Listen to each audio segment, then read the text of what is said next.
evening traveler. Pull your chair in a little closer to the iron stove and let the late-night valley breeze settle down outside against the logs. My name is Sheriff Silas, and after spending all these years wearing a silver star on the frontier, I have come to realize that the hardest knots to untangle are rarely found out on the open range. They happen right here in our settlements, where good neighbors live side by side and expect the best of one another until sudden misfortune tests their character. Take what happened over at the Willow Creek Gristmill just last autumn, a curious puzzle that nearly turned the whole valley upside down over a missing sack of trade tokens and a ledger book. Old man Henderson, our town's veteran miller who could grind wheat into flour smoother than anyone west of the Mississippi, came walking into my office right before midnight.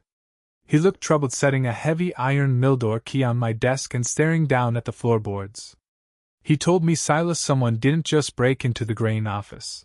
They specifically unlocked the heavy oak storage chest and took the seasonal grain exchange ledger along with every single copper trade token meant to pay the local farmers."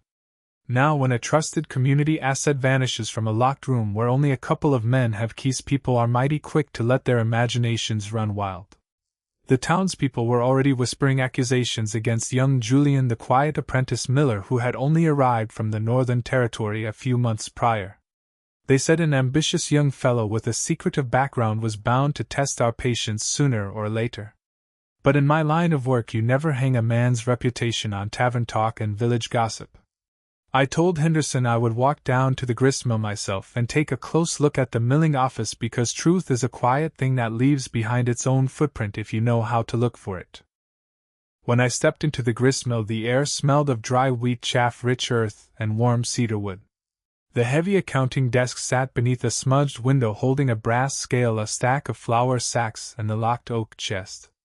Henderson unlocked the inner office door, showing me the velvet-lined slot where the copper tokens and the leather ledger had rested securely just 24 hours before.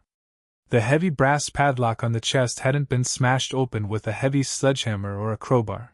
It had been neatly picked using a specialized tension tool. Henderson swore up and down that only he, young Julian, and the veteran grain loader named Caleb possessed a key that matched the chest's intricate pin-tumbler lock.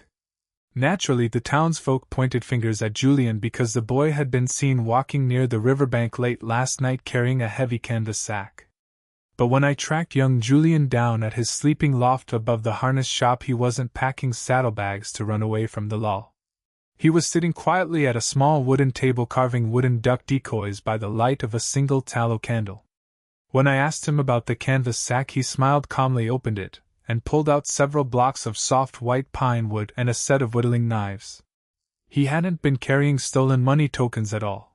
He had been gathering carving timber from the river carpenter to work on his craft after hours. Julian didn't steal the mill ledger, and he hadn't fled town. That meant the missing records weren't the work of the young apprentice at all. Someone else in that mill understood the lock mechanism inside and out, and someone else knew how to slip in and out without disturbing the milling stones. Instead of rounding up suspects, or jumping to hasty conclusions, I decided to examine the physical evidence left behind on the wooden floorboards and the brass equipment around the desk. I sat down at the miller's desk while the oil lamp flickered against the dark timber walls, running my fingers along the dust patterns beneath the accounting ledger. That was what made me notice something curious about the dust patterns and the arrangement of the grain measure scoops near the window. While young Julian had a neat, orderly workspace with all his measuring cups hung evenly on wooden pegs, the area near the oak chest had been recently disturbed by someone wearing boots with a distinct heel-wear pattern, a deep circular gouge on the right sole. More importantly, I checked the equipment maintenance log kept in the upper desk drawer. When I turned back the pages to cross-reference who had signed out the small steel lockpick set used for adjusting the grain hopper gates, I found that the grain loader Caleb had checked it out 2 days prior under the pretense of clearing a jammed iron slide. But when I looked closely at the hopper slide, the mechanism was completely clean. The only thing in that mill that required a delicate tension pick set was the pin-tumbler lock on the oak storage chest. Caleb hadn't just taken the tokens on a sudden impulse. He had been planning the move for weeks, hoping to use the trade tokens to settle some heavy debts he had accumulated down at the rail junction.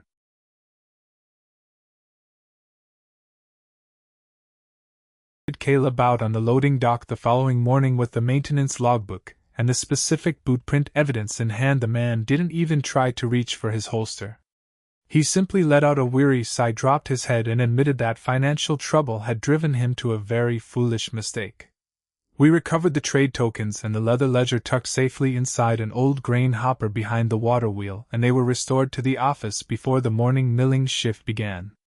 Old Henderson and young Julian cleared the air right there beside the flour bins, their professional bond growing stronger for having weathered the storm together.